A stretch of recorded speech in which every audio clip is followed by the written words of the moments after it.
Ada seorang penjual warung sate. Warungnya tak pernah sepi, selalu didatangi pengunjung dari manapun. Warga pun mulai curiga jika warung sate tersebut menggunakan panglaris atau pesugihan. Dan ternyata salah satu warga melihat jika penjual warung sate tersebut secara diam-diam sering pergi ke makam. Kegiatan apa yang sebenarnya dilakukan oleh penjual sate tersebut di makam? Apakah benar adanya praktek pesugihan? Mari kita simak ceritanya. Assalamualaikum warahmatullahi wabarakatuh. Salam, Om Swastiastu, Namo Buddhaya, salam kebajikan, Rahayu, Rahayu, Rahayu. Salam sejahtera untuk kita semua. Salam kenal, saya adalah Ibunda dari Rian Agus Widodo. Di channel ini, Bunda akan membawakan kisah nyata singkat kiriman dari subscriber. Dan di kiriman cerita kali ini mengisahkan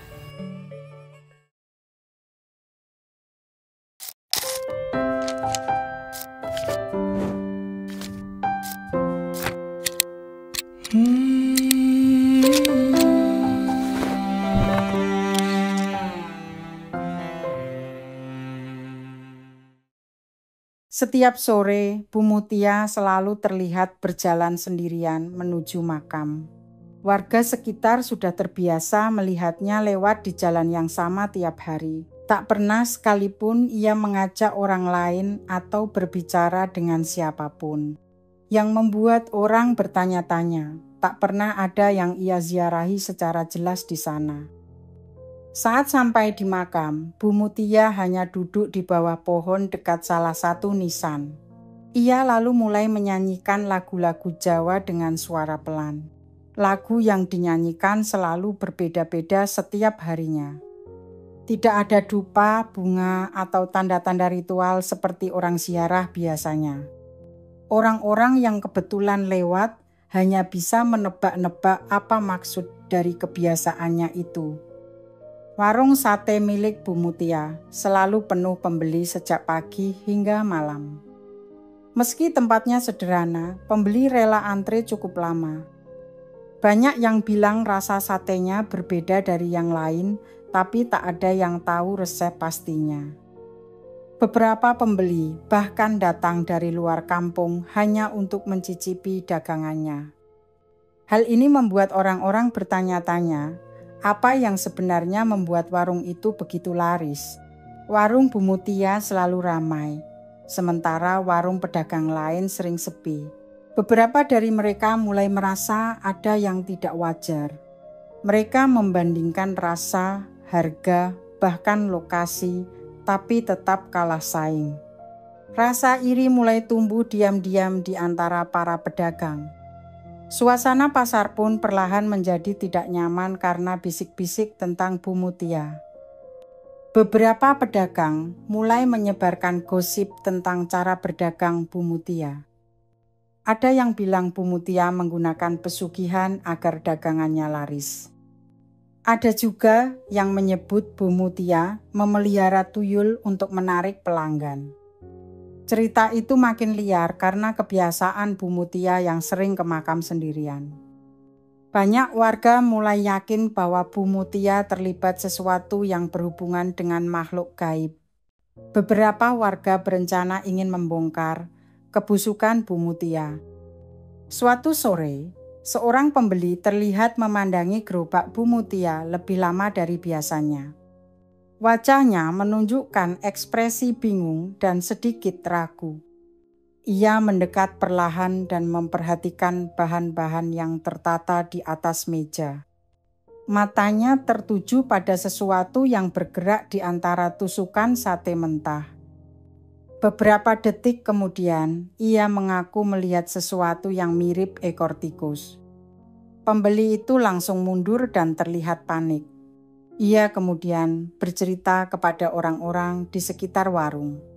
Ceritanya menyebar cepat dari mulut ke mulut. Beberapa orang mulai membahas ulang kejadian yang mereka anggap aneh saat membeli sate Bu Mutia. Isu soal ekor tikus itu pun menjadi bahan pembicaraan hangat di pasar. Suasana menjadi gaduh dan geger. Bu Mutia pun tampak bingung melihat dari kejauhan semua orang memulai saling berbisik. Setelah kabar itu menyebar, para pembeli mulai menjauhi warung Bu Mutia. Beberapa pelanggan setia pun tak lagi datang seperti biasanya. Bu Mutia tampak kebingungan melihat warungnya mendadak sepi. Ia sempat mencoba menjelaskan, tapi orang-orang sudah terlanjur curiga. Isu itu membuatnya kehilangan hampir seluruh pelanggannya dalam waktu singkat. Pedagang lain yang sejak lama iri melihat ini sebagai kesempatan. Mereka mulai terang-terangan memusuhi Bu Mutia di pasar. Beberapa dari mereka bahkan mendesak agar lapaknya ditutup saja. Mereka berdalih bahwa warung Bu Mutia membuat suasana pasar jadi buruk. Suara penolakan terhadap keberadaan Bu Mutia makin sering terdengar setiap harinya. Di tengah tekanan dari para pedagang, muncul satu orang yang justru membela Bu Mutia. Ia tidak ikut menyalahkan atau menyebar gosip seperti yang lain. Perempuan itu bahkan beberapa kali terlihat menghampiri lapak Bu Mutia. Ia membeli sate meski pembeli lain sudah tak ada yang datang. Sikapnya membuat beberapa orang heran, tapi ia tetap tenang dan tidak banyak bicara. Nama perempuan itu adalah Bu Sari, penjual bubur ayam di ujung pasar. Ia berjualan bersama anak laki-lakinya yang masih duduk di bangku SMP, bernama Dani. Bu Sari sudah lama mengenal Bu Mutia, meskipun tidak terlalu dekat. Dani sering membantu ibunya, dan sesekali membeli sate dari Bu Mutia. Keduanya tidak percaya begitu saja dengan gosip yang beredar di pasar. Bu Sari mendekati Bu Mutia yang duduk termenung di dekat lapaknya. Ia mengajak Bu Mutia berbicara sambil sesekali mencoba membuatnya tersenyum. Dani berdiri di samping mereka, memegang 2 bungkus bubur yang belum laku. Meski suasana canggung, Bu Sari tetap berusaha membuat Bu Mutia merasa tidak sendiri. Mereka tahu Bu Mutia sedang tertekan, tapi tidak ingin membiarkannya menghadapi semua itu sendirian. Hari-hari berikutnya, Bu Sari dan Dani tetap datang menemui Bu Mutia. Mereka duduk bersama di lapak yang mulai jarang didatangi orang. Dani sesekali membantu merapikan tusukan sate yang tersisa. Meskipun situasinya tidak membaik, Bu Mutia mulai terlihat sedikit lebih tenang. Dukungan kecil itu membuatnya merasa masih ada yang peduli. Setelah berpikir beberapa hari, Bu Mutia memutuskan untuk tidak lagi berjualan di pasar itu. Ia mulai menjajakan satenya secara keliling menggunakan gerobak dorong. Rute yang ia pilih acak, tergantung kemana kakinya membawa. Awalnya hanya sedikit yang membeli, tapi perlahan ada yang mulai penasaran. Meski berpindah-pindah tempat, Bu Mutia tetap berjualan dengan cara yang sama seperti dulu. Walaupun sudah tak lagi berjualan di pasar, Bu Mutia tetap pergi ke makam setiap sore. Kebiasaannya tidak berubah sejak awal ia mulai dagang. Beberapa warga yang penasaran mulai diam-diam mengikutinya dari kejauhan. Mereka bersembunyi di balik pohon atau tembok saat Bu Mutia mulai bernyanyi. Tidak ada yang berani mendekat langsung, tapi mereka terus mengamati apa yang ia lakukan di sana. Dari jarak yang cukup dekat, akhirnya salah satu warga bisa melihat lebih jelas apa yang dilakukan Bu Mutia. Ternyata, ia sedang duduk di depan sebuah nisan kecil yang sudah agak kusam. Sambil menyanyikan lagu Jawa, Bu Mutia juga membacakan sebuah buku cerita anak. Suaranya pelan, seperti sedang berbicara dengan seseorang yang tak terlihat.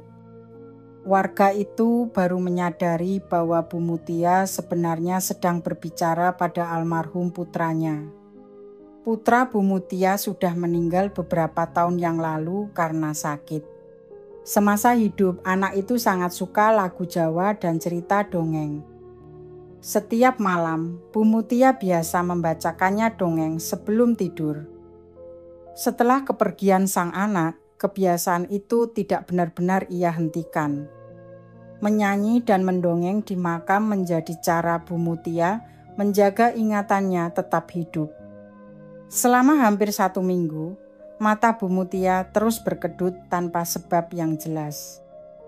Di malam hari, ia mulai mengalami mimpi yang aneh dan berulang.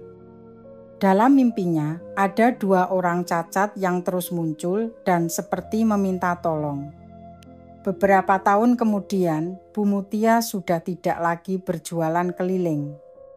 Ia kini memiliki lapak tetap yang lokasinya cukup jauh dari tempat ia dulu biasa berjualan.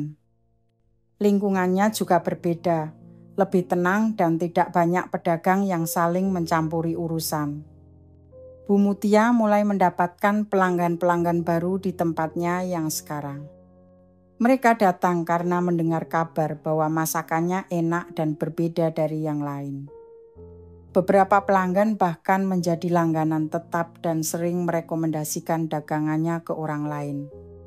Meski usahanya mulai stabil, Bu Mutia masih sering memimpikan 2 orang cacat yang sama. Mimpi itu datang berulang, seperti tidak mau hilang dari pikirannya. Ia mulai merasa bahwa mimpi itu mungkin membawa sebuah isyarat yang belum ia pahami. Suatu hari, seorang pelanggan yang dikenal sebagai seorang kiai datang ke warung Bu Mutia. Saat itu Bu Mutia terlihat bengong dan tidak menyadari kehadirannya. Kiai tersebut memanggil beberapa kali, namun Bu Mutia tetap diam dengan pandangan kosong. Pak Kiai akhirnya melambaikan tangan tepat di depan wajah Bu Mutia. Gerakan itu membuat Bu Mutia tersentak dan langsung sadar dari lamunan. Ia terlihat kaget dan bingung, seperti baru tersadar dari mimpi panjang. Pak Kiai memandang Bu Mutia dengan tenang dan bertanya apa yang sedang terjadi.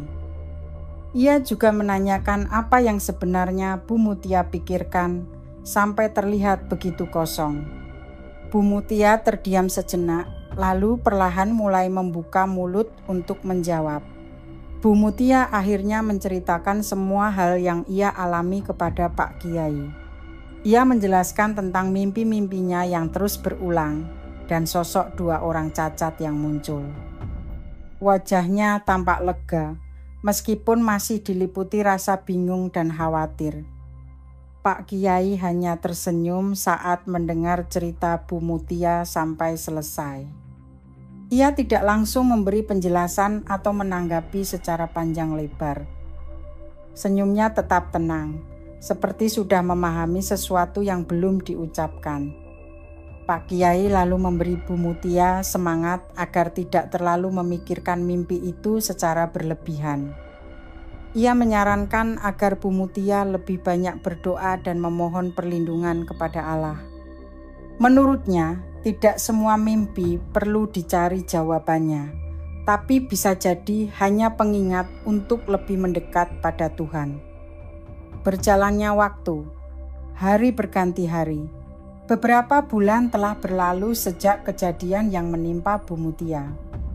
Suatu pagi, Bu Mutia pergi ke pasar seperti biasa untuk membeli bahan masakan.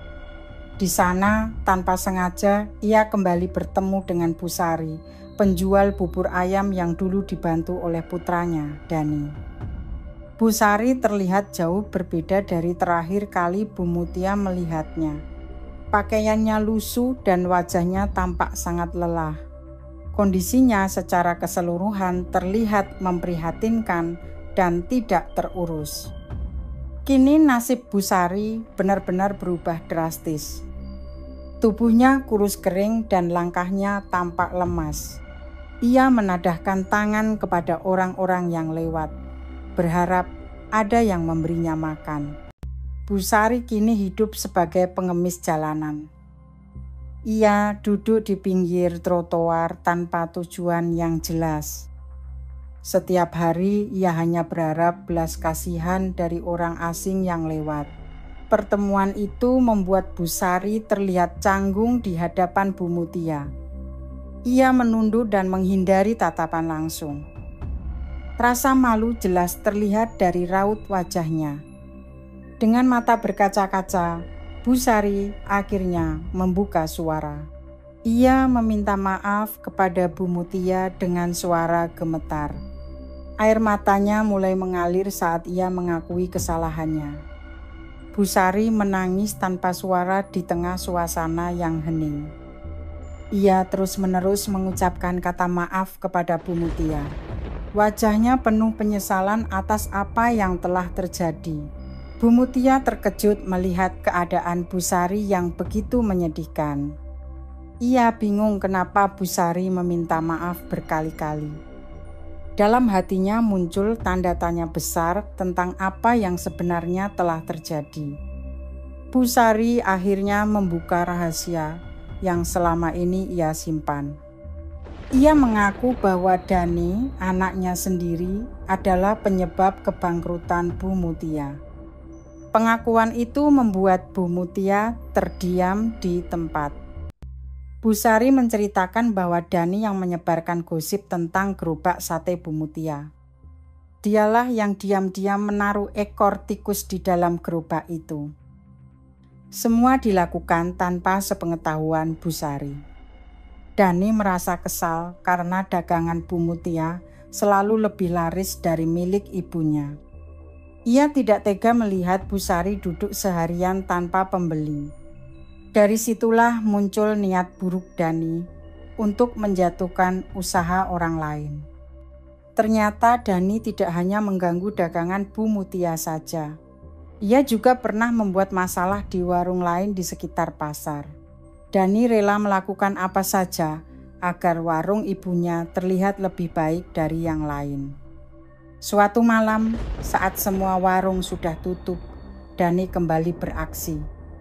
Ia mencoba mencurangi beberapa warung dengan cara yang sama seperti sebelumnya. Namun, salah satu pemilik warung yang sudah curiga diam-diam mengawasinya. Dani terkejut saat menyadari aksinya dipergoki oleh pemilik warung. Ia langsung panik dan berlari meninggalkan lokasi. Warga yang melihat kejadian itu ikut mengejar Dani dari belakang. Dani terus berlari tanpa arah hingga tiba di dekat rel kereta api. Ia sempat berhenti dan menoleh ke arah warga yang mengejarnya.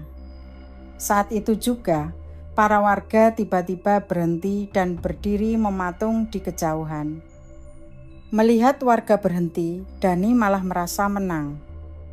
Ia meledek mereka dengan mengatakan bahwa mereka sudah terlalu tua untuk menangkapnya. Dani tertawa kecil tanpa menyadari bahaya di sekitarnya.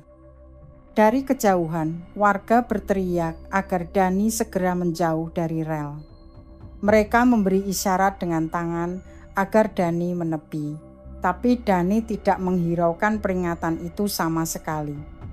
Tanpa disadari Dani, dari arah berlawanan sebuah kereta melaju sangat cepat. Ia baru menyadarinya saat suara klakson kereta terdengar keras. Naas. Dani tidak sempat menghindar dan akhirnya tertabrak.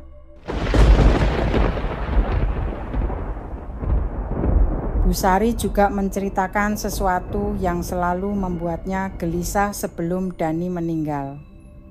Dani sering mengaku dihantui oleh sosok anak kecil yang muncul di mimpinya. Anak itu ternyata adalah almarhum putra dari Bu Mutia. Busari menduga anak itu datang untuk membalas perlakuan Dani. Mungkin dari alam lain, ia melihat Dani mencurangi warung milik ibunya. Dani semakin ketakutan setiap kali mimpi itu datang berulang. Setelah kepergian Dani, hidup Busari berubah total. Ia kehilangan fokus saat berjualan dan pelanggannya satu persatu pergi. Para pedagang lain pun menolaknya, hingga akhirnya ia kehilangan tempat tinggal. Di hadapan Bu Mutia, Bu Sari menceritakan semuanya tanpa ada yang disembunyikan. Ia mengaku bersalah dan menerima semua akibat dari perbuatan anaknya. Bu Sari hanya ingin Bu Mutia tahu kebenaran yang selama ini ia pendam. Mendengar semua itu, Bu Mutia memeluk Bu Sari dengan tulus. Ia tidak menyimpan dendam dan justru mengajak Bu Sari tinggal bersamanya. Bu Mutia percaya semua orang bisa berubah jika diberi kesempatan. Bu Sari awalnya ragu menerima ajakan Bu Mutia. Namun, tatapan tulus Bu Mutia membuatnya merasa diterima kembali sebagai sesama manusia. Dengan langkah pelan, Bu Sari pun ikut pulang bersama Bu Mutia meninggalkan pasar. Di rumah Bu Mutia, Bu Sari mulai menjalani hari-hari barunya. Ia membantu pekerjaan rumah dan mulai belajar berdagang kembali secara jujur. Perlahan, kepercayaan dirinya mulai tumbuh meskipun bayang-bayang masa lalu masih ada. Bu Mutia tidak hanya memberikan tempat tinggal, tapi juga kesempatan kedua. Ia mengajak Bu Sari berjualan bersama di gerobak sate miliknya yang kini mulai bangkit lagi. Meski awalnya canggung, Bu Sari belajar banyak hal dari Bu Mutia setiap hari. Pelanggan mulai datang kembali karena melihat usaha mereka dikelola dengan jujur. Beberapa dari mereka bahkan terharu melihat dua mantan pesaing kini bekerja sama. Warung sederhana itu perlahan menjadi tempat yang penuh pelajaran dan pengampunan. Bu Sari menyadari bahwa hidup memberinya pelajaran yang sangat keras.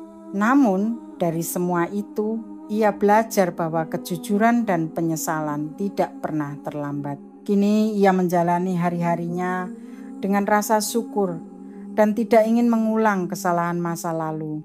Bu Mutia pun merasa lega telah memaafkan dan membuka pintu bagi Bu Sari. Ia percaya bahwa memberi maaf bukan berarti melupakan, tapi membebaskan diri dari beban. Kehidupan mereka pun berjalan lebih tenang dengan ikatan baru yang terbentuk dari pengampunan. Suatu sore, saat mereka beres-beres setelah berjualan, Bu Sari duduk diam memandangi langit. Ia teringat Dani dan semua hal yang telah terjadi. Cerita pun selesai. Mohon maaf kalau ada salah-salah kata dalam Bunda bercerita. Semoga pengalaman hidup pengirim cerita bisa bermanfaat bagi kita semua. Buat saudaraku dan sedulurku yang ingin membagikan kisah hidupnya, bisa dikirim ke nomor WhatsApp Putra Bunda Rian Agus Widodo dengan nomor 0858 704 33336. Akhir kata, Bunda pamit undur diri. Sampai jumpa lagi di cerita-cerita selanjutnya. Wassalamualaikum warahmatullahi wabarakatuh. Salam, Om, Santi, Santi, Santi Om. Namo Buddhaya, salam kebajikan.